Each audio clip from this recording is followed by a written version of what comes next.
I'm doing this video at the request of another worm farmer to show that the list of foods that are marked as banned or do not feed is not necessarily accurate. I have here a clementine, fresh, just cut it in half, and my worms love it.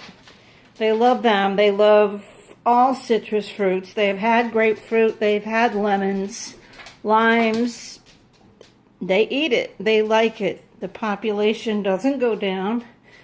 They thrive with it, and I'm going to add a half a clementine to each worm factory today, and going to wait 3 days and then come back and see what activity is on them. Hello guys, nothing good to be added here today. My dogs sometimes like the scraps that I'm adding, so they know when it's worm opening time. Anyway, I did just feed both of these trays today with a couple of decaying pears that I had, so they're not starving of food, so this wouldn't be their only choice. There's actually also an avocado in each one of these, but I am doing this just to show that they do in fact like, enjoy, and thrive on citrus. Alright, I'm going to pause it one moment while I get the covers off both of these. Okay, I've got the covers off, and you can see there aren't any worms on the covers, which is a good thing, because often worms on the covers, at least excessive worms on the covers, means the worms are unhappy and wanting to escape. Before I add the clementines, I'm just going to show you more or less what's going on in these trays, and I'm sure all the worms are concentrated around food sources. This is a pear I just added today, although it already has a little cocoon on it. They probably haven't found their way over to that yet. My guess is they're over this side where I had added kiwis a couple days ago. Let's see. I'm not great with this phone camera or any camera. I don't claim to have great camera skills, so if I'm all over the place, this is not my forte. So the worms are sort of mixed all over the place because I kind of stirred them up this morning when I added that pear in.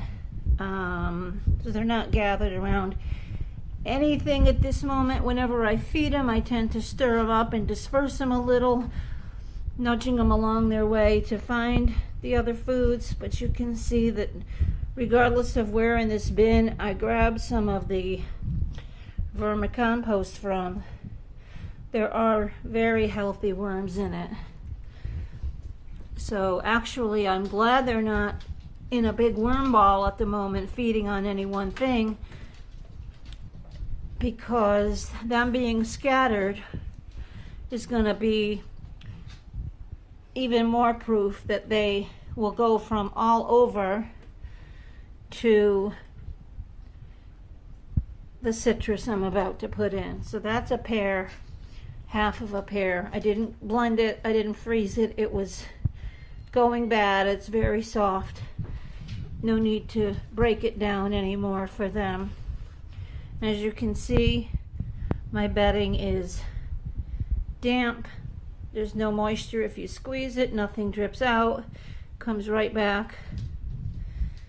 Fluffy. Sorry worms, I just squeezed you. As soon as I release it, there's some old paper in here from another tray. And these bins are always filled with cocoons, more than...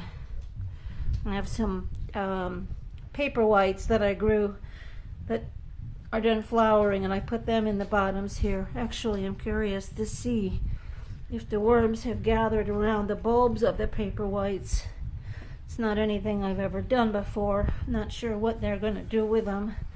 Probably nothing, but who knows. See if I can find the bottom of these paper whites. Well, there's the roots. They're rooting for me. And there's definitely worm activity around them. I'm not sure if they're going for the roots or if they're going for these greens that should be decaying. But there's a whole bunch in the bottom, so if nothing else, I can plant them outside when spring comes. It's only February here now. It's still quite cold. So let's add a citrus. What I'm going to do is just make a little divot here in the center. And like I said, everywhere I dig, there are worms. They're not all concentrated in one spot. They're everywhere. But very healthy. So there's a half a clementine. It's got a seed in it. I'm just going to put it face down and put a little more dirt in the bottom. Face down. Cover it up. That's fine. And I'm just going to put this piece of paper over the top of the center to mark where it was. And now I'll do the same thing with this bin. Let me get in here a little. Let's just take a quick peek around. Again, the worms were stirred up this morning.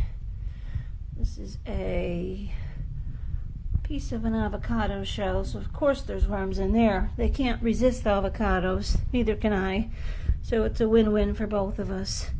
This is pear that I put in this morning. Worms are just starting to make their way to it. And oh, there's a clump right here. I'm not sure. Let's see. Ah, this was an avocado too.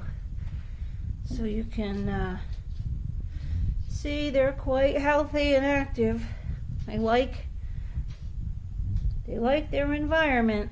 They're feeding well, and as a result, I'm gonna eat well when I add the finished product to my outdoor organic garden,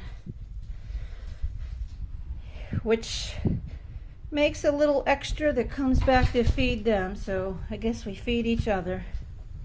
Okay, so I'm gonna do the same thing. Dig in the center here. Oh, we got something growing down here. An avocado tree, most likely. I have an avocado tree right there. Two actually, if you can see them, that are growing because of my worms. They rooted up in here, and whoops, I just broke off that part, so I guess that one's not going to root. So I'll dig a hole in the center. I'm going to put this right face down, cover it up, and just to mark it, I'm going to put some of these paper scraps right in the center. If you see this white rag, what looks like a rag, around the outside of both of the trays, I use cheesecloth on the very bottom of my trays. I find that it's much better than newspaper, and as anybody who uses these systems know, even the best raised worms tend to go through sometimes. And despite the so-called worm ladder, they usually don't make it back up. So by using cheesecloth, it lets excess moisture drain. Although I've never had any excess moisture, I tend to keep my beds just at the right level of dampness. So I've never had anything come out the spouts or in the bottom. But it keeps the worms from accidentally getting to a place that they can't get back easily from. So that's about it. I'm going to put the tops back on, and I will be back in 3 days.